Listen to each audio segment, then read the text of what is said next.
Salut à tous. Ouais, petite pâte de fruits pour commencer. Moi. Bon, aujourd'hui, j'ai décidé de vous lire euh, le discours de la servitude volontaire de Étienne de la Boétie, parce que je trouve que c'est hyper utile en ce moment de savoir comment fonctionnent les rapports de domination maître-esclave qui régissent la société. Alors, ce texte, il a été publié en 1576. La Boétie l'avait écrit bien avant ça. Il avait dû écrire ça vers 1546, je crois. Autant dire, il avait 16 ans, le mec. De 16 à 18 ans. Et quand même, le mec a du niveau. Donc, je vais vous lire ça. C'est pas très long. Ça fait même pas. En fait, ça, c'est tout le bouquin, mais c'est pas le discours en lui-même. Il fait 40 petites pages comme ça. Je vais essayer de dire ça vite et de manière un peu dynamique. Je vais essayer. Vous me pardonnerez, c'est pas tellement mon truc, mais bon, j'ai décidé de le faire parce que je trouve que c'est utile. Voilà. Alors c'est parti. Je bois un petit coup de flotte d'abord.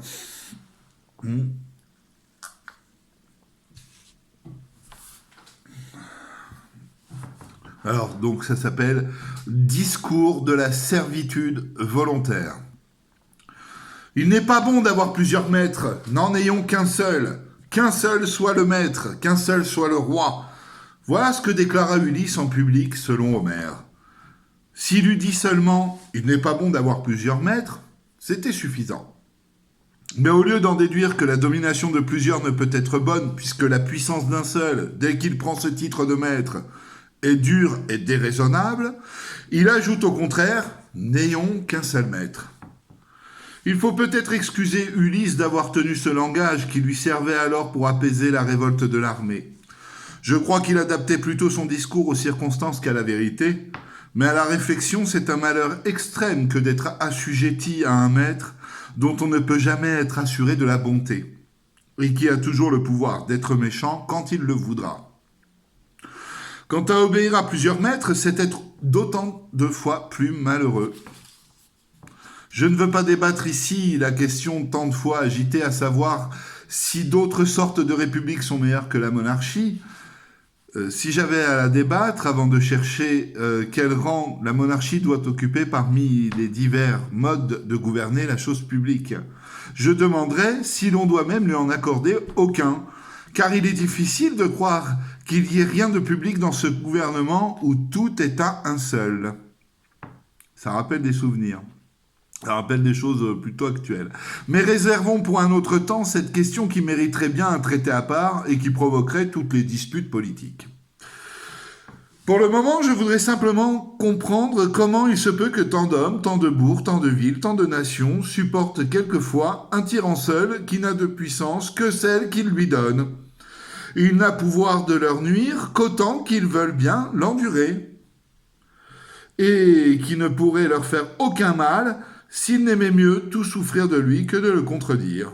Chose vraiment étonnante, et pourtant si commune qu'il faut plutôt en gémir que s'en ébahir, de voir 1 million d'hommes misérablement asservis, la tête sous le joug, non qu'ils y soient contraints par une force majeure, mais parce qu'ils sont fascinés et pour ainsi dire ensorcelés par le seul nom d'un, qu'ils ne devraient pas redouter puisqu'il est seul, ni aimer puisqu'il est envers eux tous inhumain et cruel. Telle est pourtant la faiblesse des hommes, contraints à l'obéissance, obligés de temporiser. Ils ne peuvent pas être toujours les plus forts.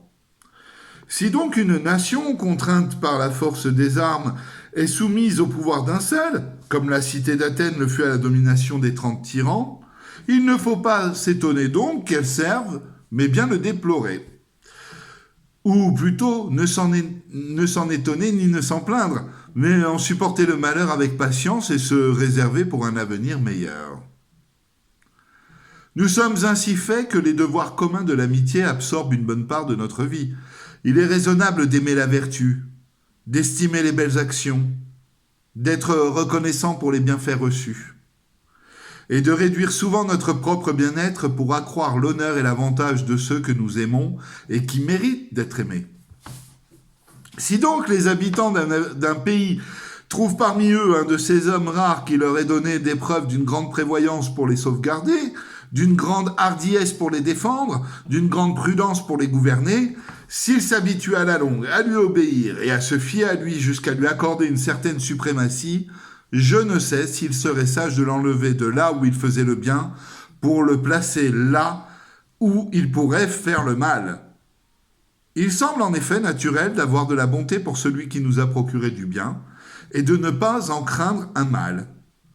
Mais, ô grand Dieu, qu'est donc cela? Comment appellerons-nous ce malheur? Quel est ce vice horrible de voir un nombre infini d'hommes non seulement obéir, mais servir, non pas être gouvernés, mais être tyrannisés, n'ayant ni bien, ni parents, ni enfants, ni même leur vie qui soit à eux. De les voir souffrir les rapines, c'est-à-dire les vols, les paillardises, les cruautés, non d'une armée, non d'un camp barbare, contre lesquels chacun devrait défendre son sang et sa vie, mais d'un seul. Si deux, si trois, si quatre cèdent à un seul, c'est étrange, mais toutefois possible. On pourrait peut-être dire avec raison, c'est faute de cœur. C'est un manque de courage. Je traduis, c'est un bouquin qui a 500 ans. Mais si 100, si 1000 souffrent l'oppression d'un seul, dira-t-on encore qu'ils n'osent pas s'en prendre à lui, ou qu'ils ne le veulent pas, et que ce n'est pas couardise, mais plutôt mépris ou dédain? Enfin, si l'on voit non pas 100, non pas 1000 hommes, mais 100 pays, 1000 villes, 1 million d'hommes, ne pas assaillir celui qui les traite tous comme autant de serfs et d'esclaves, comment qualifierons-nous cela? Est-ce lâcheté? Mais tous les vices ont des bornes qu'ils ne peuvent pas dépasser. 2 hommes, et même 10, peuvent bien en craindre un, mais que 1000, 1 million, 1000 villes ne se défendent pas contre un seul homme, cela n'est pas couardise, elle ne va pas jusque-là. De même que la vaillance n'exige pas qu'un seul homme escalade une forteresse, attaque une armée, conquiert un royaume. Quel vice monstrueux est donc celui-ci qui ne mérite pas même de titre de couardise, qui ne trouve pas de nom assez laid, que la nature désavoue et que la langue refuse de nommer.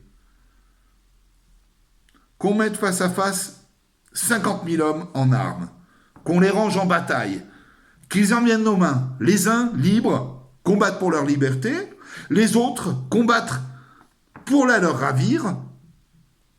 Auquel des deux promettrez-vous la victoire? Lesquels iront le plus courageusement au combat?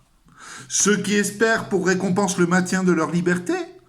Ou ceux qui n'attendent pour salaire des coups qu'ils donnent et qu'ils reçoivent que la servitude d'autrui? Les uns ont toujours devant les yeux le bonheur de leur vie passée et l'attente d'un bien-être égal pour l'avenir. Ils pensent moins à ce qu'ils endurent le temps d'une bataille qu'à ce qu'ils endureraient, vaincus, eux, leurs enfants et toute leur postérité. Les autres n'ont pour aiguillon qu'une petite pointe de convoitise, qui s'émousse soudain contre le danger et dont l'ardeur s'éteint dans le sang de leur première blessure.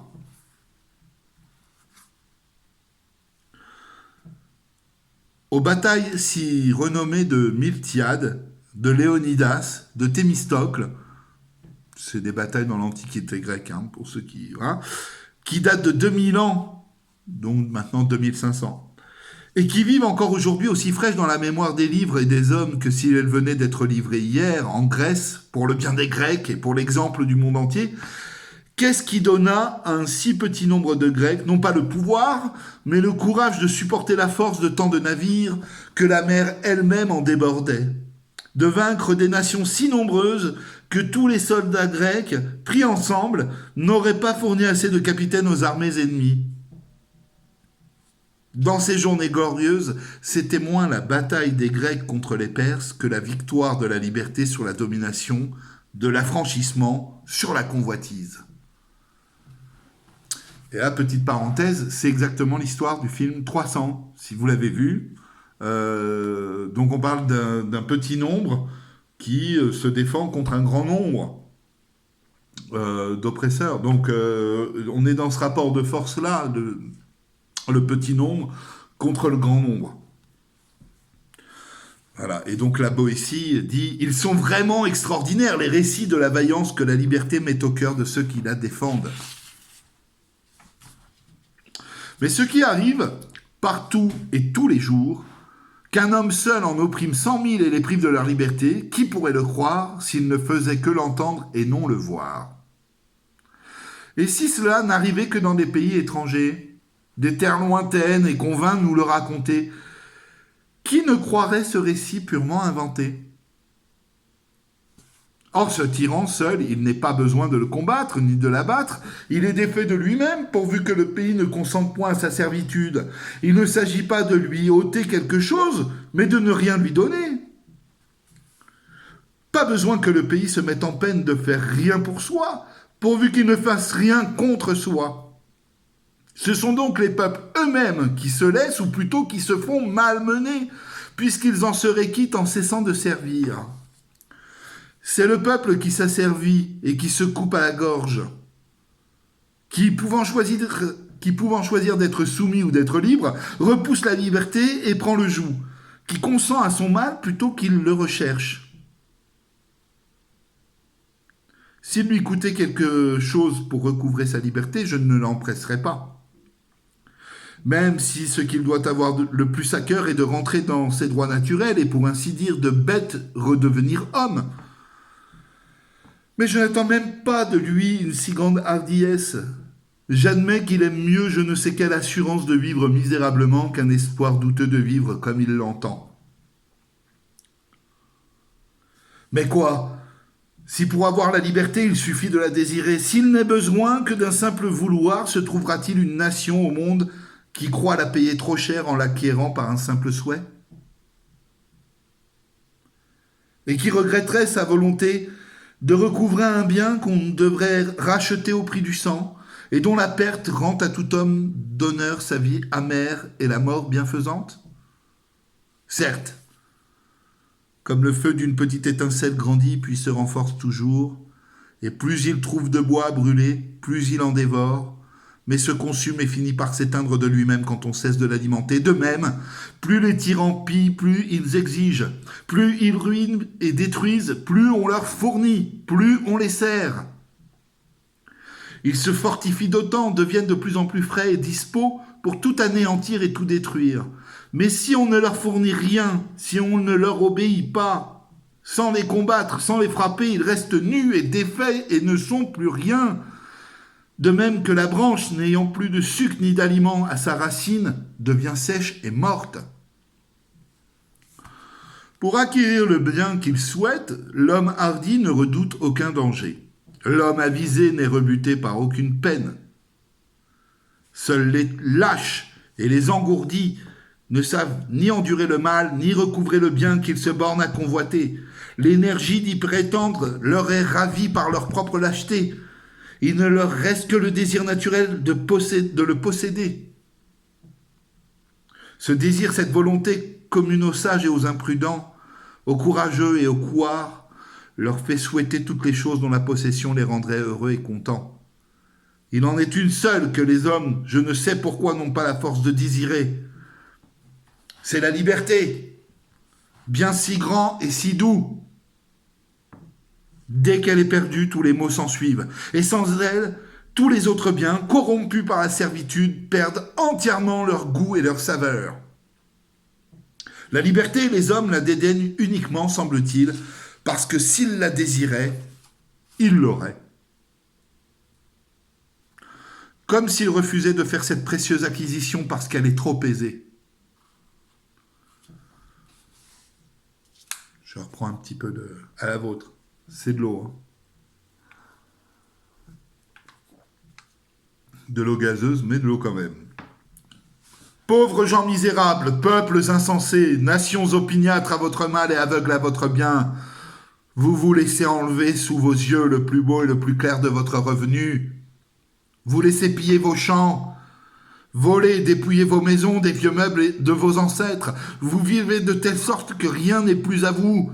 Il semble que vous regardiez désormais comme un grand bonheur qu'on vous laissa seulement la moitié de vos biens, de vos familles, de vos vies.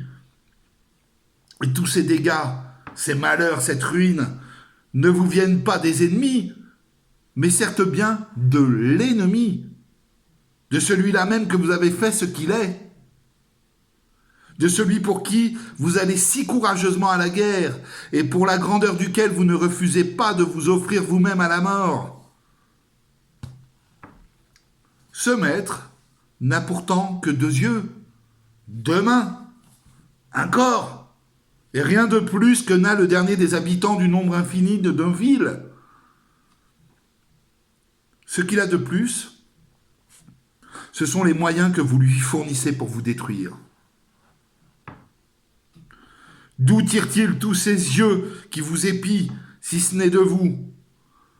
Comment a-t-il tant de mains pour vous frapper s'il ne vous les emprunte? Les pieds dont il foule vos cités ne sont-ils pas aussi les vôtres? A-t-il pouvoir sur vous qui ne soit de vous-même? Comment oserait-il vous assaillir s'il n'était d'intelligence avec vous? Quel mal pourrait-il vous faire si vous n'étiez les receleurs du larron qui vous pille, les complices du meurtrier qui vous tue et les traîtres de vous-même? Vous semez vos champs pour qu'ils les dévastent. Vous meublez et vous remplissez vos maisons pour fournir ses pilleries.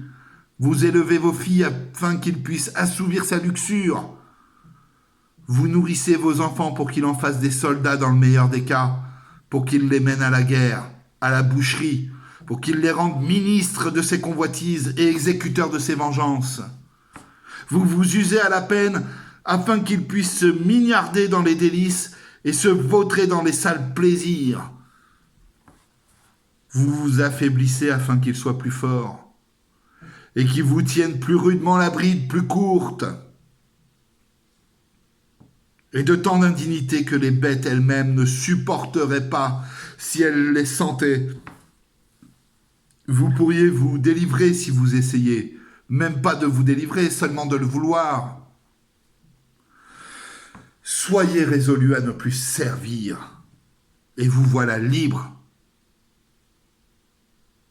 Je ne vous demande pas de le pousser, de l'ébranler,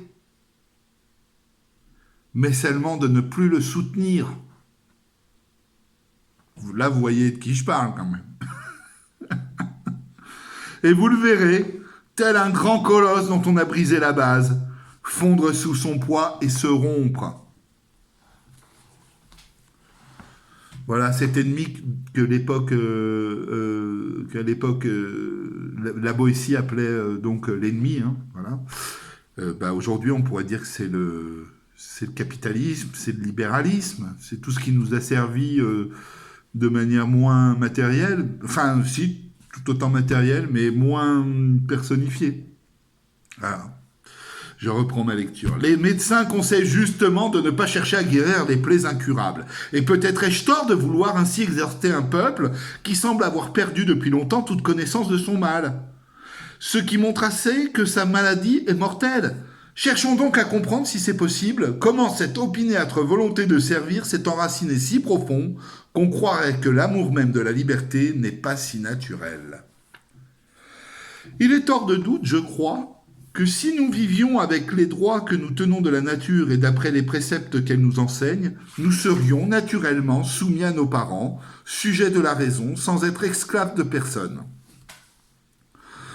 Chacun de nous reconnaît en soi, tout naturellement, l'impulsion de l'obéissance envers ses pères et mères. Quant à savoir si la raison est en nous innée ou non, question débattue amplement par les académies et agitée par toute l'école des philosophes, je ne pense pas errer en disant qu'il y a dans notre âme un germe naturel de raison. Développé par les bons conseils et les bons exemples, ce germe s'épanouit en vertu, mais il avorte souvent, étouffé par les vices qui surviennent. Ce qu'il y a de clair et d'évident que personne ne peut ignorer, c'est que la nature, ministre de Dieu, gouvernante des hommes, nous a tous créés et coulés en quelque sorte dans le même moule pour nous montrer que nous sommes tous égaux, ou plutôt frères. Et si dans le partage qu'elle a fait de ses dons, elle a prodigué quelques avantages de corps ou d'esprit aux uns plus qu'aux autres, elle n'a cependant pas voulu nous mettre en ce monde comme sur un champ de bataille et n'a pas envoyé ici-bas les plus forts ou les plus adroits comme des brigands armés dans une forêt pour y malmener les plus faibles. Croyons plutôt qu'en faisant ainsi, des parts plus grandes aux uns, plus petites aux autres, elle a voulu faire naître en eux l'affection fraternelle et les mettre à même de la pratiquer. Puisque les uns ont la puissance de porter secours, tandis que les autres ont besoin d'en recevoir. Très jolie leçon de solidarité et de fraternité, qui, je le rappelle, figure sur les frontons de nos mairies et de nos écoles. Donc, puisque cette bonne mère nous a donné à tous toute la terre pour demeure, puisqu'elle nous a tous logés dans la même maison, nous a tous formés sur le même modèle, afin que chacun puisse se regarder en quasiment se reconnaître dans l'autre, comme dans un miroir, puisqu'elle nous a fait à tous ce beau présent de la voix et de la parole pour mieux nous rencontrer et fraterniser et pour produire, par la communication et l'échange de nos pensées, la communion de nos volontés, puisqu'elle a cherché par tous les moyens à faire et à resserrer le nœud de notre alliance, de notre société, puisqu'elle a montré en toute chose qu'elle ne nous voulait pas seulement unis, mais tel un seul être. Comment douter alors que nous ne soyons pas tous naturellement libres, puisque nous sommes tous égaux ? Il ne peut entrer dans l'esprit de personne que la nature ait mis quiconque en servitude, puisqu'elle nous a tous mis en compagnie.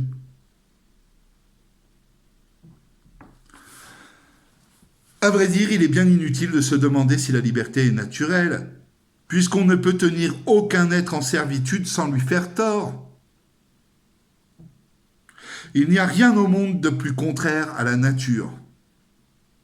Tout raisonnable, il n'y a rien d'autre de plus contraire à la nature que l'injustice. La liberté est donc naturelle. C'est pourquoi, à mon avis, nous ne sommes pas seulement nés avec elle, mais aussi avec la passion de la défendre. Et s'il s'en trouve par hasard qui en doutent encore, abâtardis au point de ne pas reconnaître leurs dons ni leur passion native, il faut que je leur fasse l'honneur qu'ils méritent et que je hisse, pour ainsi dire, les têtes brutes en chair pour leur enseigner leur nature et leurs conditions. Les bêtes, les animaux, Dieu me soit en aide, si les hommes veulent bien les entendre, leur cri « Vive la liberté !» Plusieurs d'entre elles meurent aussitôt prises, tel le poisson qui perd la vie sitôt tiré de l'eau. Elles se laissent mourir pour ne point survivre à leur liberté naturelle. Si les animaux avaient entre eux des prééminences, ils feraient de cette liberté leur noblesse. D'autres bêtes, des plus grandes aux plus petites, lorsqu'on les prend, résistent fort, si fort des ongles, des cornes, du bec et du pied, qu'elles démontrent assez quel prix elles accordent à ce qu'elles perdent. Une fois prises, elles nous donnent tant de signes flagrants de la connaissance de leur malheur qu'il est beau de les voir alors languir plutôt que vivre et gémir sur leur bonheur perdu plutôt que de se plaire en servitude. Que veut dire d'autre l'éléphant lorsque, s'étant défendu jusqu'au bout sans plus d'espoir, sur le point d'être pris, il enfonce ses mâchoires et casse ses dents contre les arbres, sinon que son grand désir de demeurer libre lui donne de l'esprit et l'avise de marchander avec les chasseurs, à voir s'il pourra s'acquitter par le prix de ses dents et si son ivoire laissé pour rançon rachètera sa liberté. En gros, l'éléphant, il aime tellement sa liberté que quand il voit que les chasseurs vont avoir raison de lui, il se ruine les dents et se pète les cornes, et les défenses, pour en faire don aux chasseurs en espérant que ça le sauvera, et malheureusement, ça ne le sauve jamais. Bon. Ça, c'est l'exemple qu'a pris la Boétie. Voilà. Nous flattons le cheval dès sa naissance pour l'habituer à servir. Nos caresses ne l'empêche pas de mordre son frein, de ruer sous l'éperon lorsqu'on veut le dompter.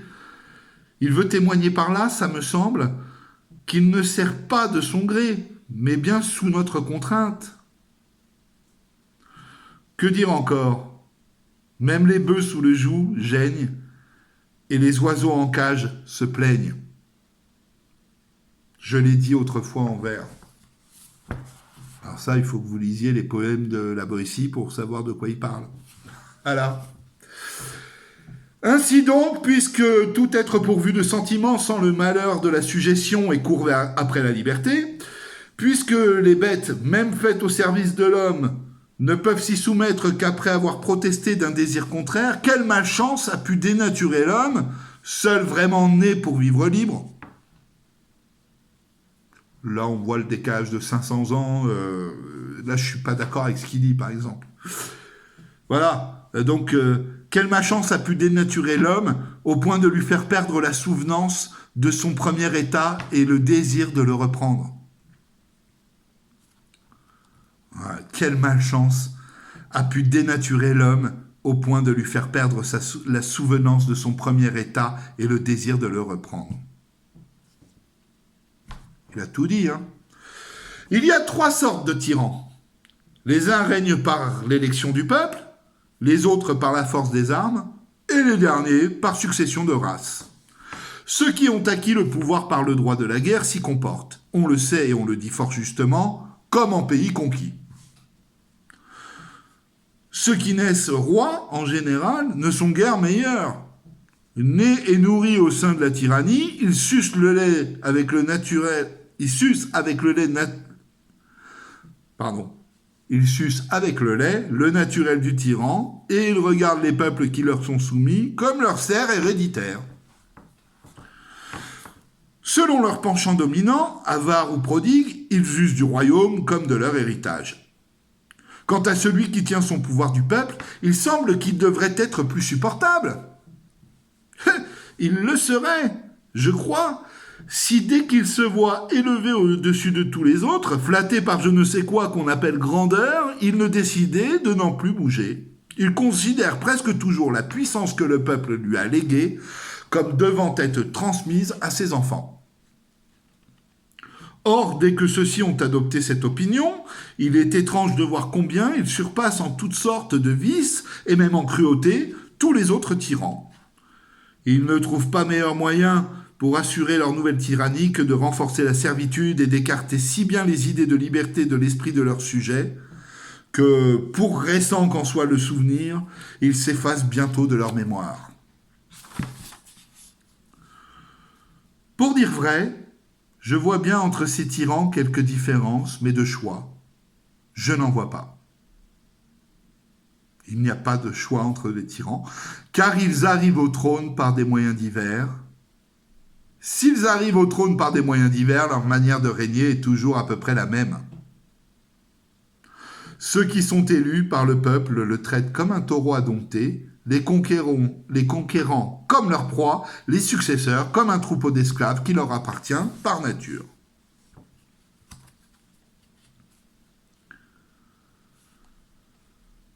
Il est incroyable de voir comme le peuple, dès qu'il est assujetti, tombe soudain dans un si profond oubli de sa liberté qu'il lui est impossible de se réveiller pour la reconquérir. Il sert si bien et si volontiers qu'on dirait à le voir qu'il n'a pas seulement perdu sa liberté, mais bien gagné sa servitude. Il est vrai qu'au commencement, on sert contraint et vaincu par la force, mais les successeurs servent sans regret et font volontiers ce que leurs devanciers avaient fait par contrainte. Les hommes nés sous le joug, puis nourris et élevés dans la servitude, sans regarder plus avant, se contentent de vivre comme ils sont nés et ne pensent point avoir d'autres biens ni d'autres droits que ceux qu'ils ont trouvés. Ils prennent pour leur état de nature l'état de leur naissance. Et ça, sociétalement, c'est toujours très vrai aujourd'hui. Voilà. Aller dire aux gens, moi, j'ai pas envie de travailler. Bah non, t'es pas normal. La norme, c'est d'accepter d'aller travailler pour un patron, nanani, nanana. Voilà.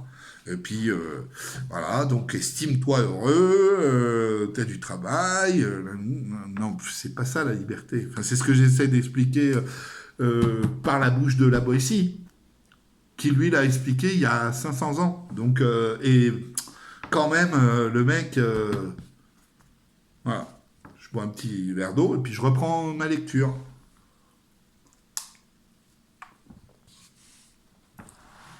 Oui, parce que c'est fatigant pour les cordes vocales au bout d'un moment, surtout quand moi j'ai un problème avec ça. Bon.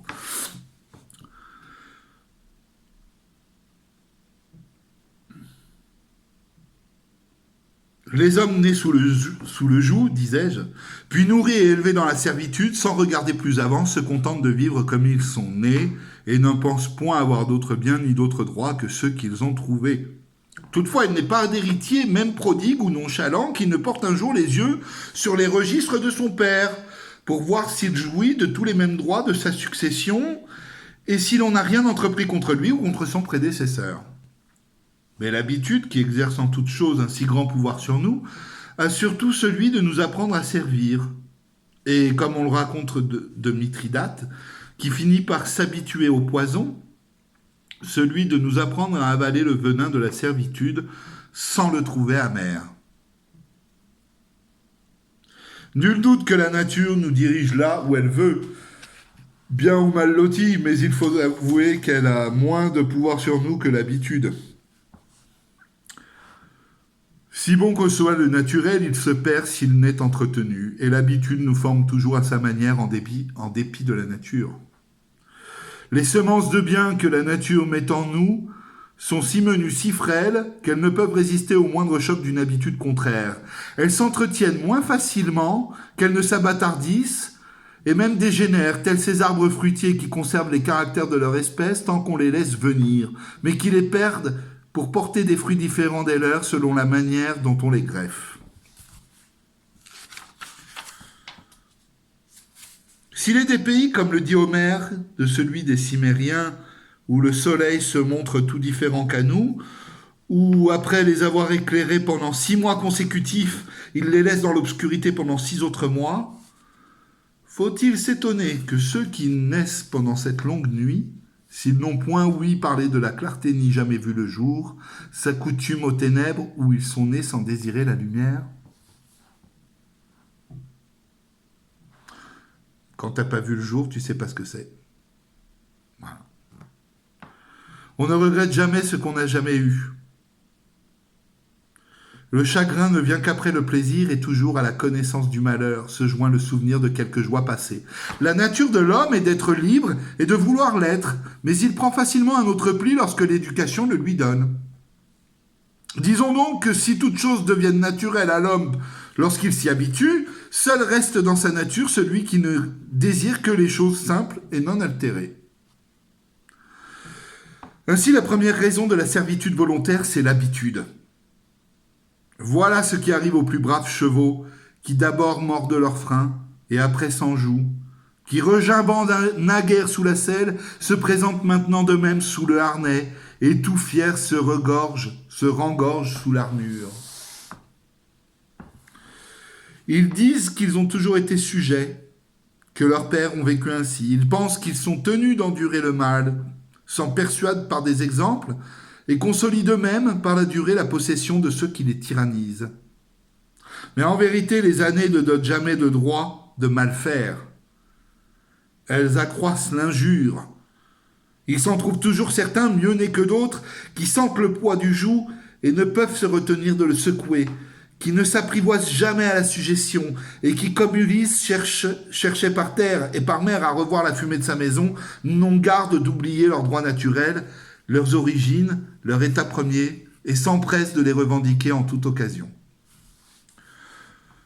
Ceux-là, ayant l'entendement net et l'esprit clairvoyant, ne se contentent pas, comme les ignorants, de voir ce qui est à leurs pieds sans regarder ni derrière ni devant. Ils se remémorent les choses passées pour juger le présent et prévoir l'avenir. Ce sont eux qui, ayant d'eux-mêmes la tête bien faite, l'ont encore affinée par l'étude et le savoir. Ceux-là, quand la liberté serait entièrement perdue et bannie de ce monde, l'imaginent et la sentent en leur esprit. Et ils la savourent. Et la servitude les dégoûte, pour si bien qu'on l'accoutre. Mais pour revenir à mon sujet, que j'avais presque perdu de vue, la première raison pour laquelle les hommes servent volontairement, c'est qu'ils naissent serfs et qu'ils ont été élevés comme tels. De cette raison découle cette autre, celle que tous les tyrans, les gens deviennent aisément, sous les tyrans, les gens deviennent aisément lâches et efféminés. Pareil, recontextualiser le texte à l'époque où il a été écrit. Hein. Il pourrait plus être écrit comme ça aujourd'hui. Alors je vais enlever le mot efféminé d'ailleurs. Que tous les tyrans, les gens deviennent aisément lâches. Ouais, oui, sous la tyrannie, on n'a plus son courage avec soi. Hein. C'est plus facile de se rebeller dans un monde où on vit libre, ce qui est quand même encore le cas chez nous aujourd'hui, à peu près, d'une certaine façon. Si on vivait dans une véritable dictature avec peine de mort à la clé et balles dans la nuque à la clé, il est certain que je suis même pas sûr que je ferais cette vidéo, par exemple. Donc, il est certain que sous les tyrans, les gens deviennent aisément lâches. Je sais gré au grand Hippocrate, père de la médecine, de l'avoir si bien remarqué dans son livre « Des maladies ». Cet homme avait bon cœur et il le montra lorsque le roi de Perse... Alors, avoir bon cœur, c'est avoir du courage. C'est pas être bon cœur, généreux. Avoir bon cœur, à l'époque, ça voulait dire avoir du courage. Alors, cet homme avait du courage et il le montra lorsque le roi de Perse voulut l'attirer près de lui à force d'offres et de grands présents. Il lui répondit franchement qu'il se ferait bien un cas de conscience de s'occuper à guérir les barbares qui voulaient tuer les Grecs et à servir par son art celui qui voulait asservir son pays. La lettre qu'il lui écrivit se trouve encore aujourd'hui dans ses autres œuvres. Elle témoignera toujours de son courage et de sa noblesse. Il est certain qu'avec la liberté, on perd aussitôt la vaillance. Les gens soumis n'ont ni ardeur ni pugnacité au combat, ils y vont comme ligotés et tout engourdis, s'acquittant avec peine d'une obligation. Ils ne sentent pas bouillir dans leur cœur l'ardeur de la liberté, qui fait mépriser le péril et donne envie de gagner par une belle mort auprès de ses compagnons l'honneur et la gloire. Chez les hommes libres, au contraire, c'est à l'envie. À qui mieux, chacun pour tous et chacun pour soi. Ils savent qu'ils recueilleront une part égale au mal de la défaite ou au bien de la victoire. Mais les gens soumis, dépourvus de courage et de vivacité, ont le cœur bas et mou et sont incapables de toute grande action. Les tyrans le savent bien, aussi font-ils tout leur possible pour mieux les avachir. Donnez-leur du pain et des jeux, disait César. Tant que vous êtes devant la télé-réalité ou devant quelle émission, je ne sais pas, vous n'êtes pas dans la rue à faire la révolution. C'est ce que va nous raconter justement la Boétie dans le passage suivant. L'historien Xénophon, un des plus sérieux et estimés parmi les Grecs, a fait un petit livre dans lequel il fait dialoguer Simonide avec Hiéron, tyran de Syracuse, sur les misères du tyran. C'est le tyran de Syracuse, il dit « Oh, c'est dur d'être tyran. » Bon. Voilà. Ce livre est plein de leçons bonnes et graves qui ont aussi, selon moi, une grâce infinie. Plût à Dieu que tous les tyrans qui aient jamais été l'eussent placé devant eux en guise de miroir, ils y auraient certainement reconnu leur verrue et en auraient pris honte de leur tâche. Ce traité parle de la peine qu'éprouvent les tyrans qui, faisant du mal à tous, sont obligés de craindre tout le monde. Il dit entre autres choses que les mauvais rois prennent à leur service des étrangers mercenaires parce qu'ils n'osent plus donner les armes à leurs sujets, puisqu'ils les ont maltraités. Et oui, de peur que les sujets en eux-mêmes, avec leurs armes, se retournent contre le tyran. Donc ils préfèrent nommer des gens qui tyrannisent pas pour le protéger. En France même, plus encore autrefois qu'aujourd'hui, quelques bons rois ont bien eu à leur solde des troupes étrangères, mais c'était plutôt pour sauvegarder leurs propres sujets. Ils ne regardaient pas à la dépense pour épargner les hommes. C'était aussi, je crois, l'opinion du grand Scipion l'Africain, qui aimait mieux avoir sauvé la vie d'un citoyen que d'avoir défait 100 ennemis. Mais ce qui est certain, c'est que le tyran ne croit jamais sa puissance assurée s'il n'est pas parvenu au point de n'avoir pour sujet que des hommes sans valeur. On pourrait lui dire à juste titre ce que, d'après Terence, Thrason disait au maître des éléphants, « Si brave donc vous êtes que vous avez charge des bêtes ?» Cette ruse des tyrans d'abêtir leur sujet n'a jamais été plus évidente que dans la conduite de Cyrus envers les Lydiens, après qu'il se fût emparé de leur capitale et qu'il eut pris pour captif Crésus, ce roi si riche. Vous connaissez Crésus, hein? Voilà. Il était peut-être banquier chez Rothschild avant lui aussi. Petite pichenette. On lui apporta la nouvelle que les habitants de Sardes s'étaient révoltés. Il les eut bientôt réduits à l'obéissance. Mais ne voulant pas saccager une aussi belle ville ni être obligé d'y tenir une armée pour la maîtriser, il s'avisa d'un expédient admirable pour s'en assurer la possession. Il y établit des bordels. Pas folle la bête. Il y a établi donc des bordels, des tavernes et des jeux publics. Et il publia une ordonnance qui obligeait les citoyens à s'y rendre.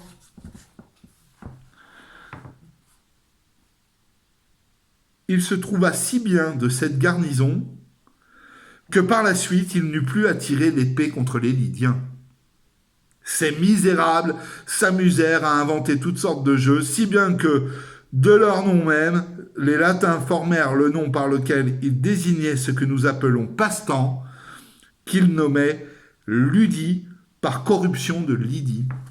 C'est-à-dire, Lydie, l'habitant de la Lydie, d'accord, est devenu Ludie, est devenu Ludo d'ailleurs, coucou mon frère, et Ludie, ça fait ludique. Tous les tyrans n'ont pas déclaré aussi expressément vouloir asservir leur sujet, mais de fait, ce que celui-là ordonna formellement, la plupart d'entre eux l'ont fait en cachette. Tel est le penchant naturel du peuple ignorant qui d'ordinaire est plus nombreux dans les villes. Il est soupçonneux envers celui qui l'aime et confiant envers celui qui le trompe. Ne croyez pas qu'il y ait nul oiseau qui se prenne mieux à la pipée, ni aucun poisson qui, pour la friandise du ver, morde plutôt à l'hameçon que tous ces peuples qui se laissent promptement allécher à la servitude pour la moindre douceur qu'on leur fait goûter. Ces choses merveilleuses qu'ils se laissent aller si promptement pour peu qu'on les chatouille. Le théâtre, les jeux, les farces, les spectacles, les gladiateurs, les bêtes curieuses, les médailles, les tableaux, Jean-Luc Reichmann, Nagui, et les autres drogues de cette espèce, Love Story, Tapez deux.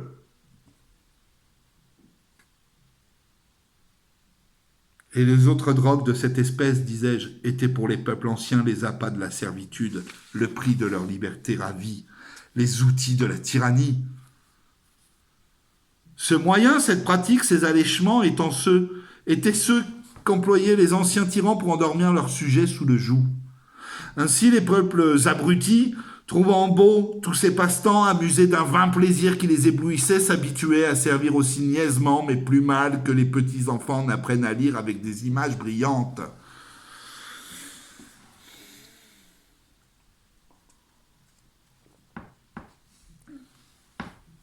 Les tyrans romains renchérirent encore sur ces moyens en faisant souvent festoyer les décuries, engorgeant comme il le fallait cette canaille qui se laisse aller plus qu'à toute autre chose au plaisir de la bouche. Ainsi, le plus éveillé d'entre eux n'aurait pas quitté son écuelle de soupe pour recouvrer la liberté de la République de Platon. Les tyrans faisaient largesse du quart de blé, du septier de vin, du sesterce, et c'était pitié alors d'entendre crier « Vive le roi !»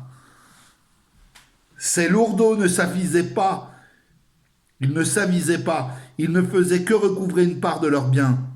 Et que cette part même qu'ils en recouvraient, le tyran n'aurait pu leur donner si auparavant il ne leur avait enlevé. J'ai un peu bafouillé, donc je vais reprendre. Je vais reprendre cette dernière phrase parce qu'elle est très importante. Ces lourdeaux ne s'avisaient pas qu'ils ne faisaient que recouvrer une part de leurs biens, et que cette part même qu'ils en recouvraient, le tyran n'aurait pu la leur donner si auparavant il ne leur avait enlevé. Tel ramassait aujourd'hui le sesterce, tel se gorgeait au festin public en bénissant Tibère et Néron de leur libéralité, qui le lendemain, contraint d'abandonner ses biens à l'avidité, ses enfants à la luxure, son sang même à la cruauté de ses empereurs magnifiques, ne disait mot, pas plus qu'une pierre, et ne se remuez pas plus qu'une souche. Le peuple ignorant a toujours été ainsi. Au plaisir qu'il ne peut honnêtement recevoir, il est tout dispo et dissolu. Au tort et à la douleur qu'il peut honnêtement souffrir, il est insensible. Je ne vois personne aujourd'hui qui, entendant parler de Néron, ne tremble au seul nom de ce vilain monstre, de cette sale peste du monde. Il faut pourtant dire qu'après la mort, toute aussi dégoûtante que sa vie, de ce boutefeu, de ce bourreau, de cette bête sauvage, ce fameux peuple romain en éprouva tant de déplaisir en se rappelant ses jeux et ses festins qu'il fut sur le point d'emporter le deuil. C'est du moins ce qu'en a écrit Tacite, excellent auteur, historien des plus fiables. Et l'on ne trouvera pas cela étrange si l'on considère que ce même peuple avait déjà fait à la mort de Jules César, qui avait donné congé aux lois et à la liberté romaine. On louait surtout, ce me semble, dans son personnage, son humanité. Or, elle fut plus funeste à son pays que la plus grande cruauté du plus sauvage tyran qui ait jamais vécu, car à la vérité, ce fut cette venimeuse douceur qui emmiela pour le peuple romain le breuvage de la servitude. Après sa mort, ce peuple-là, qui avait encore à la bouche le goût de ses banquets et à l'esprit la mémoire de ses prodigalités, amoncela les bancs de la place publique pour lui en faire un grand bûcher d'honneur. Puis il lui éleva une colonne comme au père du peuple. Enfin, il fit plus d'honneur à ce mort qu'il n'aurait dû en faire à un vivant, et d'abord à ceux qui l'avaient tué. En gros, ceux qui ont buté Jules César, bravo. Ça, c'est le propos de la Boétie. Je lui laisse l'entièreté de la responsabilité de ce qu'il dit. Bon, j'ai pas d'avis là-dessus, en fait. Donc, les empereurs romains, n'oubliez surtout pas de prendre le titre de tribun du peuple. Parce que cet office était tenu pour saint et sacré. Établi pour la défense et la protection du peuple, il jouissait d'une haute faveur dans l'État. Il s'assurait par ce moyen que le peuple se fierait mieux à eux, comme s'il lui suffisait d'entendre ce nom sans avoir besoin d'en ressentir les effets. C'est pour ça que moi, à titre personnel, je me méfie énormément des gens qui sont des très bons tribuniciens et des très bons tribuns. Voilà. Voilà, j'en dirai pas plus, mais c'est bon, faut se méfier, quoi. On va pas faire un point Godwin, mais dans l'histoire récente, il y a eu des gens qui se sont fait porter au nu parce que c'était des très bons orateurs et qui ont été des êtres humains absolument détestables. Mais ils ne font guère mieux ceux d'aujourd'hui qui, avant de commettre leurs crimes les plus graves, les font toujours précéder de quelques jolis discours sur le bien public et le soulagement des malheureux. On connaît la formule dont ils font si finement usage, mais peut-on parler de finesse là où il y a tant d'impudence ? Les rois d'Assyrie, et après eux les rois Mèdes, paraissaient en public le plus rarement possible, pour faire supposer au peuple qu'il y avait en eux quelque chose de surhumain et laisser rêver ceux qui se montent l'imagination sur les choses qu'ils ne peuvent voir de leurs propres yeux. Ainsi, tant de nations qui furent longtemps sous l'empire de ces rois mystérieux s'habituèrent à les servir, et les servirent d'autant plus volontiers qu'ils ignoraient qui était leur maître, ou même s'ils en avaient un, de telle sorte qu'ils vivaient dans la crainte d'un être que personne n'avait jamais vu. Alors ça, c'est fort. Les premiers rois d'Égypte ne se montraient guère sans porter tantôt une branche, tantôt du feu sur la tête. Ils se masquaient et jouaient au battleur, inspirant par ces formes étranges respect et admiration à leur sujet, qui, s'ils n'avaient pas été aussi stupides ou soumis, auraient dû s'en moquer ou en rire. C'est vraiment lamentable de découvrir tout ce que faisaient les tyrans du temps passé pour fonder leur tyrannie, de voir de quels petits moyens ils se servaient, trouvant toujours la populace si bien disposée à leur égard qu'ils n'avaient qu'à tendre un filet pour la prendre.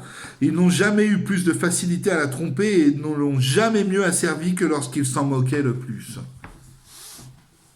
toujours vrai aujourd'hui, hein. Plus c'est gros, plus ça passe, hein. Que dirais-je d'une autre sornette que les peuples anciens prirent pour argent comptant? Ils crurent fermement que l'orteil de Pyrrhus, le roi des Pires, faisait des miracles et guérissait les malades de la rate. Ils enjolivèrent encore ce conte en disant que lorsque l'on eut brûlé le cadavre de ce roi, l'orteil se retrouva dans les cendres, épargné du feu, intact. Le peuple a toujours ainsi fabriqué lui-même les mensonges pour y ajouter ensuite une foi stupide. Bon nombre d'auteurs ont rapporté ces mensonges. On voit aisément qu'ils les ont ramassés dans les ragots des villes et les fables des ignorants. Telles sont les merveilles que fit Vespasien revenant d'Assyrie et passant par Alexandrie pour aller à Rome s'emparer de l'Empire. Il redressait les boiteux, rendait clairvoyants les aveugles et mille autres choses qui ne pouvaient être crues, à mon avis que par plus aveugles que ceux qu'il guérissait. Les tyrans eux-mêmes trouvaient étrange que les hommes souffrissent qu'un autre les maltraitât. C'est pourquoi ils se couvraient volontiers du manteau de la religion et s'affublaient autant que faire se peut des oripeaux de la divinité pour cautionner leur méchante vie.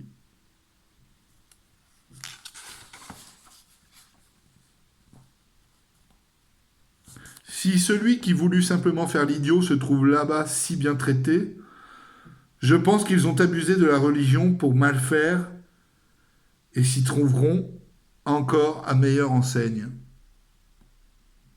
Là, il parle de l'enfer, hein, bien sûr.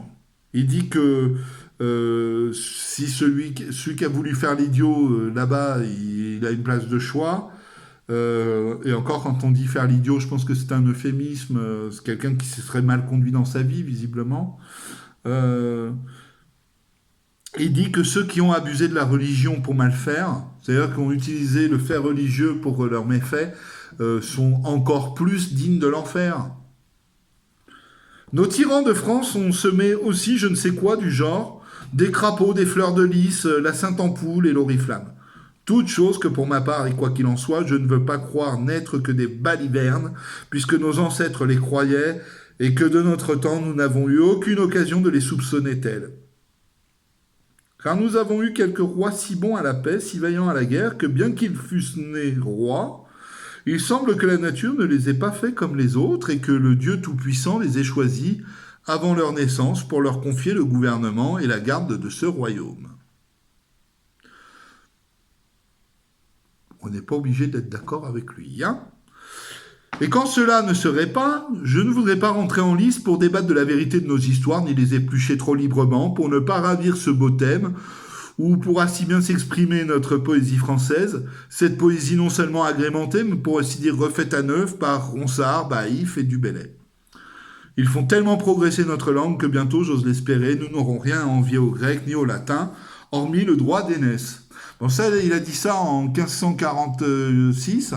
Je pense qu'aujourd'hui, wesh, il devrait se retourner dans sa tombe. Ouais, t'inquiète.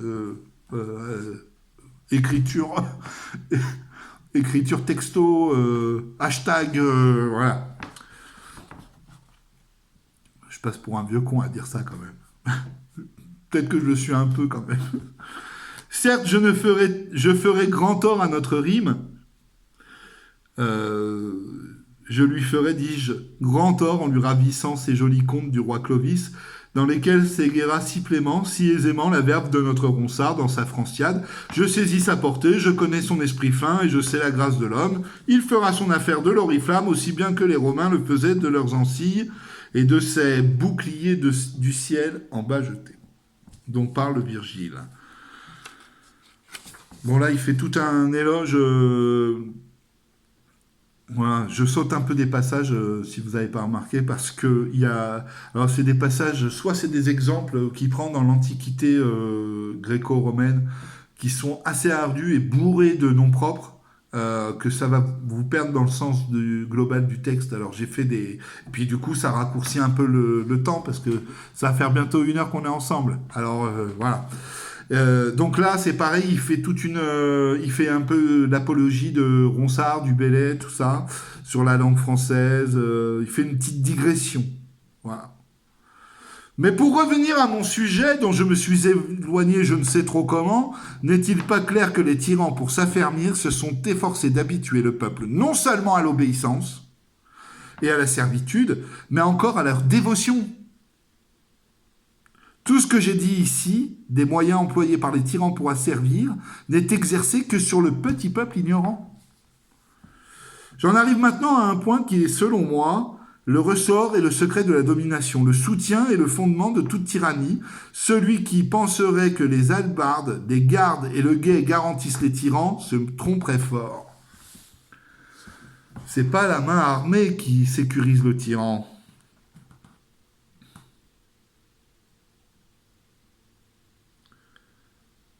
Ils s'en servent, je crois, par forme et pour épouvantail plus qu'il ne s'y fie. Les archers barrent l'entrée des palais aux malhabiles, qui n'ont aucun moyen de nuire, non aux audacieux bien armés. On voit aisément que parmi les empereurs romains, moins nombreux sont ceux qui échappèrent au danger grâce au secours de leurs archers qu'il n'y en eut de tués par ces archers eux-mêmes. Ce ne sont pas les bandes de gens à cheval, les compagnies de fantassins, ce ne sont pas les armes qui défendent un tyran, mais toujours, on aura peine à le croire d'abord, quoi que ce soit l'exacte vérité, 4 ou 5 hommes qu'il soutiennent et qui lui soumettent tout le pays. Il en a toujours été ainsi. 5 ou 6 ont eu l'oreille du tyran, ils s'en sont approchés d'eux-mêmes, ou bien ils ont été appelés par lui pour être les complices de ses cruautés, les compagnons de ses plaisirs, les macros de ses voluptés et les bénéficiaires de ses rapines. Ces 6, disais-je, dressent si bien leur chef qu'il en devient méchant envers la société, non seulement de sa propre méchanceté, mais encore des leurs. Ces 6 en ont sous eux 600, qu'ils corrompent autant qu'ils ont corrompu le tyran. Ces 600 en tiennent sous leur dépendance 6000, qu'ils élèvent en dignité. Ils leur font donner le gouvernement des provinces ou le maniement des deniers afin de les tenir par leur avidité ou par leur cruauté, afin qu'ils les exercent à point nommé et fassent d'ailleurs tant de mal qu'ils ne puissent se maintenir que sous leur ombre, qu'ils ne puissent s'exempter des lois et des peines que grâce à leur protection. Grande est la série de ceux qui les suivent, et qui voudra en dévider le fil verra que non pas 6000, mais 100 000 et des millions tiennent au tyran par cette chaîne ininterrompue qui les soude et les attache comme à lui, comme Homère le fait dire à Jupiter qui se targue en tirant une telle chaîne d'amener à lui tous les dieux. De là venait l'accroissement du pouvoir du Sénat sous Jules César, l'établissement de nouvelles fonctions, l'institution de nouveaux offices, non certes pour réorganiser la justice, mais pour donner de nouveaux soutiens à la tyrannie. En somme, par les gains et les faveurs qu'on reçoit des tyrans, on en arrive à ce point qu'ils se trouvent presque aussi nombreux, ceux auxquels la tyrannie profite, que ceux auxquels la liberté plairait. Et là, on actualise un petit peu le truc. Vous voyez que ça rejoint un petit peu l'idée que les puissants, ceux qui dirigent, ils aiment bien avoir X secrétaire d'État. Tu veux pas qu'un opposant politique t'emmerde, tu lui donnes un comité Théodule à diriger, une mission spéciale, voilà. Tu lui crées un truc, hop, tu l'emmerdes plus. Et lui, surtout, il t'emmerde plus. Et en plus, non content de plus t'emmerder, il finit par servir tes intérêts. Voilà. Excusez-moi, je vais prendre un exemple. Sur la dernière campagne, voilà, remettez un replay de ce que Bruno Le Maire a pu dire sur Emmanuel Macron. Ça vaut son pesant de cacahuètes. Qu'a fait Emmanuel Macron pour être tranquille? Ministre des Finances. Est-ce que vous entendez Bruno Le Maire critiquer une seule fois Emmanuel Macron depuis? Rien.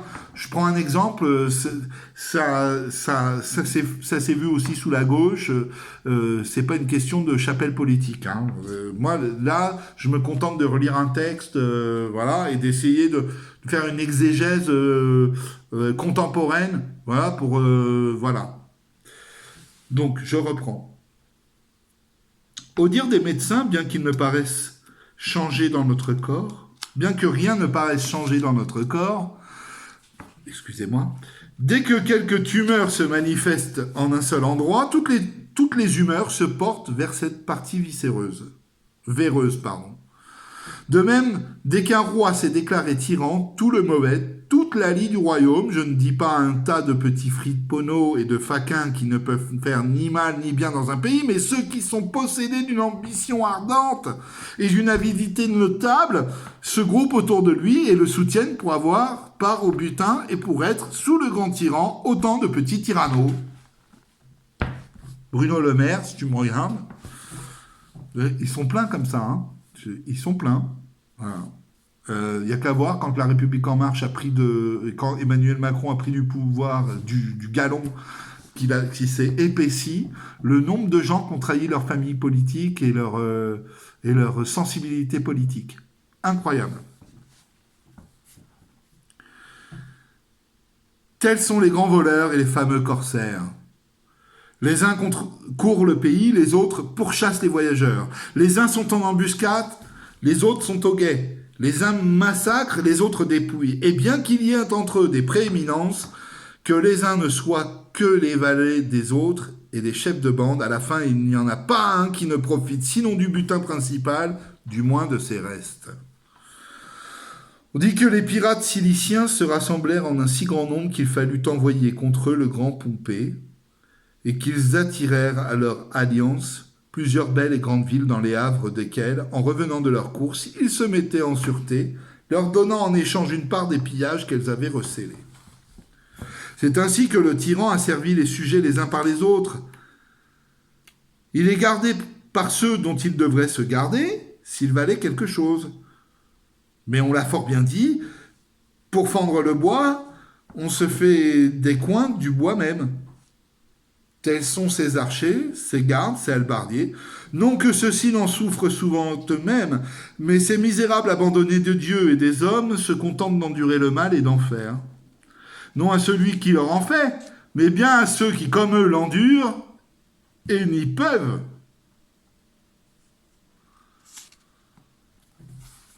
Il y a une petite coquille dans le texte, donc mais bien à ceux qui, comme eux, l'endurent et n'y peuvent rien. Voilà. Quand je pense à ces gens qui flattent le tyran pour exploiter sa tyrannie et la servitude du peuple, je suis presque souvent aussi ébahi de leur méchanceté qu'apitoyé de leur sottise. Car à vrai dire, s'approcher du tyran, est-ce autre chose que de s'éloigner de sa liberté, pour ainsi dire embrasser et serrer à deux mains sa servitude ? Qu'ils mettent un moment à part leur ambition, qu'ils se dégagent un peu de leur avidité, et puis qu'ils se regardent, qu'ils se considèrent eux-mêmes. Ils verront clairement que ces villageois, ces paysans qui foulent aux pieds, qu'ils traitent comme des forçats ou des esclaves, ils verront, dis-je, que ceux-là, si malmenés, sont plus heureux qu'eux, en quelque sorte plus libres. Le laboureur et l'artisan, pour asservi qu'il soit, en sont quittes en obéissant. Mais le tyran voit ceux qui l'entourent coquinant et mendiant sa faveur. Il ne faut pas seulement qu'il fasse ce qu'il ordonne, mais aussi qu'il pense ce qu'il veut, et souvent même, pour le satisfaire, qu'il prévienne ses propres désirs. Ce n'est pas tout de lui obéir. Il faut encore lui complaire. Il faut qu'il se rompe, se tourmente, se tue à traiter ses affaires. Et puisqu'il ne se plaise qu'à son plaisir, qu'il sacrifie leur goût au sien, qu'il force leur tempérament et dépouille leur naturel. Il faut qu'ils soient attentifs à ses paroles, à sa voix, à ses regards, à ses gestes, que leurs yeux, leurs pieds, leurs mains soient continuellement occupés à épier ses volontés et à deviner ses pensées. Est-ce là vivre heureux ? Est-ce même vivre ? Est-il rien au monde de plus insupportable que cet état ? Je ne dis pas pour tout homme de cœur, mais encore pour celui qui n'a que le simple bon sens ou même figure d'homme. Quelle condition est plus misérable que celle de vivre ainsi, n'ayant rien à soi et tenant d'un autre son aise, sa liberté, son corps et sa vie. Mais ils veulent servir pour amasser des biens, comme s'ils pouvaient rien gagner qui fût à eux, puisqu'ils ne peuvent même pas dire qu'ils sont à eux-mêmes. Et comme si quelqu'un pouvait avoir quelque chose à soi sous un tyran, ils veulent se rendre possesseurs de biens, oubliant que ce sont eux qui lui donnent la force de ravir tout à tous, et de ne rien laisser qu'on puisse dire être à personne. Il voit pourtant que ce sont les biens qui rendent les hommes dépendants de sa cruauté, qu'il n'y a aucun crime plus digne de mort selon lui que l'avantage d'autrui, qu'il n'aime que les richesses et ne s'attaque qu'aux riches. Ceux-là viennent cependant se présenter à lui comme des moutons devant le boucher, pleins et bien repus, comme pour lui faire envie. Ses favoris devraient moins se souvenir de ceux qui ont gagné beaucoup auprès des tyrans que de ceux qui, s'étant gorgés quelque temps, y ont perdu peu après les biens et la vie. Ils devraient moins songer au grand nombre de ceux qui y ont acquis des richesses qu'au petit nombre de ceux qui les ont conservées. Qu'on parcourt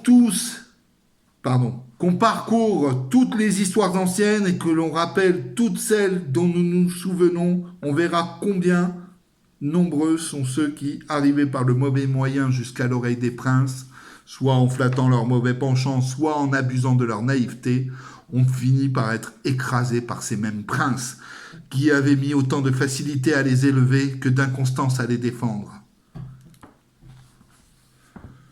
Parmi le grand nombre de ceux qui se sont trouvés auprès de mauvais rois, il en est peu ou presque pas qui n'aient éprouvé eux-mêmes la cruauté du tyran, qu'ils avaient auparavant attisé comme d'autres.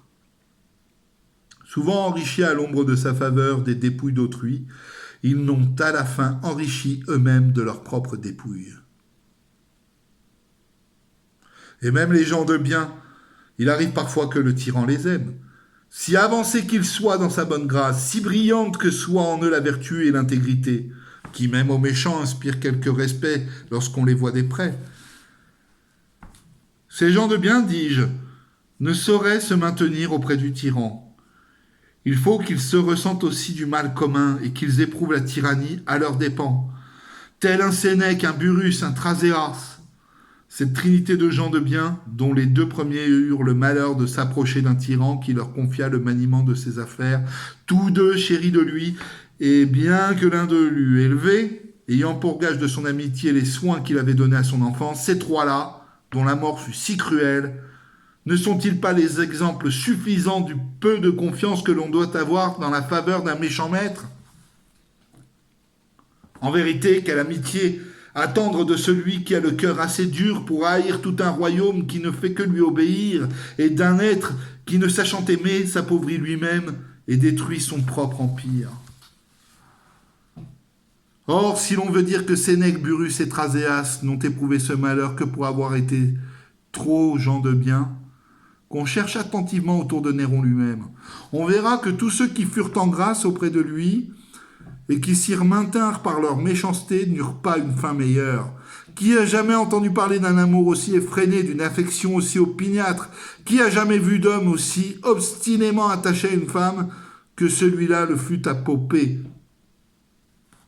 Or, il l'empoisonna lui-même. Sa mère Agrippine, pour le placer sur le trône, avait tué son propre mari Claude. Elle avait tout entrepris et tout souffert pour le favoriser. Et cependant, son fils, son nourrisson, celui-là qu'elle avait fait empereur de sa propre main, lui ôta la vie après l'avoir souvent maltraité. Personne ne nia qu'elle n'eût bien mérité cette punition si elle avait été infligée par n'importe qui d'autre. Qui fut jamais plus facile à manier, plus simple et pour mieux dire, plus niais que l'empereur Claude. Qui fut jamais plus coiffé d'une femme que lui de Messaline. Il la livra pourtant au bourreau. Les tyrans bêtes restent bêtes au point de ne jamais savoir faire le bien, mais je ne sais comment, à la fin, le peu qu'ils ont d'esprit se réveille en eux pour user de cruauté même envers leurs proches.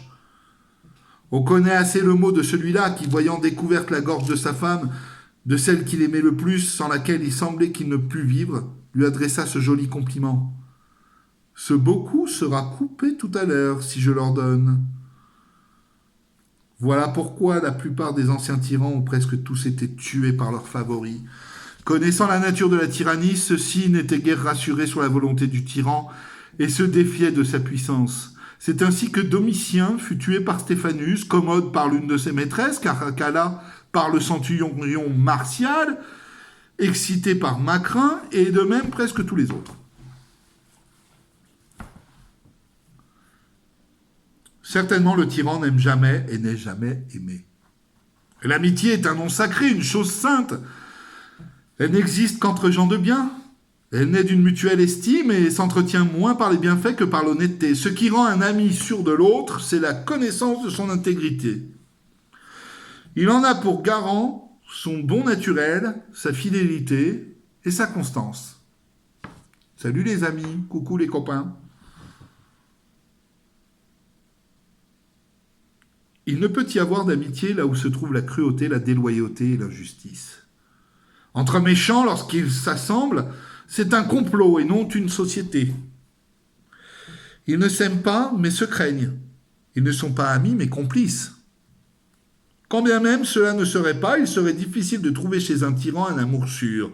Parce qu'étant au-dessus de tous et n'ayant pas de père, il est déjà au-delà des bornes de l'amitié. Celle-ci fleurit dans l'égalité, dont la marche est toujours égale et ne peut jamais clocher. Voilà pourquoi il y a un bien, comme on le dit. Je reprends, pardon. Voilà pourquoi il y a bien, comme on le dit, une espèce de bonne foi parmi les voleurs lors du partage du butin. Parce qu'alors, ils y sont tous pères et compagnons. S'ils ne s'aiment pas, du moins se craignent-ils. Ils ne veulent pas amoindrir leur force en se désunissant. Ben oui, les puissants, ceux qui nous gouvernent, et en tout cas tous ceux qui entendent nous asservir, ils sont jamais autant rassurés et contents que lorsque nous, on est divisés entre nous. Donc, vous voyez, ça me fait penser quand certaines personnes utilisent le mot de « Ah, regardez, les assistés tout ça, c'est fait que pour stigmatiser et pour diviser. Et il y a quand même ce mot qui dit qu'il faut diviser pour mieux régner. Et c'est complètement même ce que Étienne de la Boétie nous explique, du haut de ses 16 ans, je le rappelle. Mais les favoris d'un tyran ne peuvent jamais compter sur lui parce qu'ils y ont eux-mêmes appris qu'il peut tout. Ouais, parce qu'ils lui ont eux-mêmes appris qu'il peut tout, qu'aucun droit ni devoir ne l'oblige, qu'il est habitué à n'avoir pour raison que sa volonté et qu'il n'a pas d'égal et qu'il est le maître de tous. N'est-il pas déplorable que, malgré tant d'exemples éclatants, sachant le danger si présent, personne ne veuille tirer les leçons des misères d'autrui, et que tant de gens s'approchent encore si volontiers des tyrans, qu'ils ne s'en trouvent pas un pour avoir la prudence et le courage de leur dire, comme le renard de la fable au lion qui faisait le malade, « J'irai volontiers te rendre visite dans ta tanière, mais je vois assez de traces de bêtes qui y entrent. Quant à celles qui en sortent, je n'en vois aucune. » Ces misérables voient réduire les trésors du tyran. Excusez-moi, petit bafouillage, je reprends. Ces misérables voient reluire les trésors du tyran. Ils admirent tout ébahis les éclats de sa magnificence, attachés par cette lueur, alléchés par cette lueur. Ils s'approchent sans s'apercevoir qu'ils se jettent dans une flamme qui ne peut manquer de les dévorer. Ainsi le satyre imprudent de sa fable, voyant briller le feu ravi par Prométhée, le trouva si beau qu'il alla le baiser et s'y brûla. Ainsi le papillon qui, espérant jouir de quelque plaisir, se jette au feu parce qu'il le voit briller, éprouve bientôt, comme dit Lucain, qu'il a aussi le pouvoir de brûler. Mais supposons encore que ces mignons échappent aux mains de celui qu'ils servent. Ils ne se sauvent jamais de celle du roi qui lui succède. S'il est bon, il leur faut alors rendre les comptes et se soumettre à la raison. S'il est mauvais comme leur ancien maître, il ne peut manquer d'avoir aussi ses favoris, qui d'ordinaire, non contents de prendre leur place, leur arrachent aussi le plus souvent leur bien et leur vie. Se peut-il donc qu'il se trouve quelqu'un qui, face à un tel péril, et avec si peu de garantie, veuille prendre une position si malheureuse et servir avec tant de souffrance un maître aussi dangereux ? Quelle peine, quel martyre, grand Dieu. Être occupé nuit et jour à plaire à un homme et se méfier de lui plus que tout autre monde. Avoir toujours l'œil aux aguets, l'oreille aux écoutes, pour épier d'où viendra le coup, pour découvrir les embûches, pour tâter la mine de ses concurrents, pour devenir le traître. Sourire à chacun et se méfier de tous. N'avoir ni ennemi ouvert ni ami assuré, montrer toujours un visage riant quand le cœur est transi, ne pas pouvoir être joyeux ni oser être triste. Il est vraiment plaisant de considérer ce qui leur revient de ce grand tourment et de voir le bien qu'ils peuvent attendre de leur peine et de leur vie misérable. Ce n'est pas le tyran que le peuple accuse du mal qu'il souffre, mais bien ceux qui le gouvernent. Ceux-là, les peuples, les nations, tous à l'envie, jusqu'aux paysans, jusqu'aux laboureurs, connaissent leur nom, décomptent leurs vices. Ils amassent sur eux 1000 outrages, 1000 insultes, 1000 jurons. Toutes les prières, toutes les malédictions sont contre eux. Tous les malheurs, toutes les pestes, toutes les famines leur sont comptées. Et si l'on fait parfois semblant de leur rendre hommage, dans le même temps on les maudit au fond du cœur.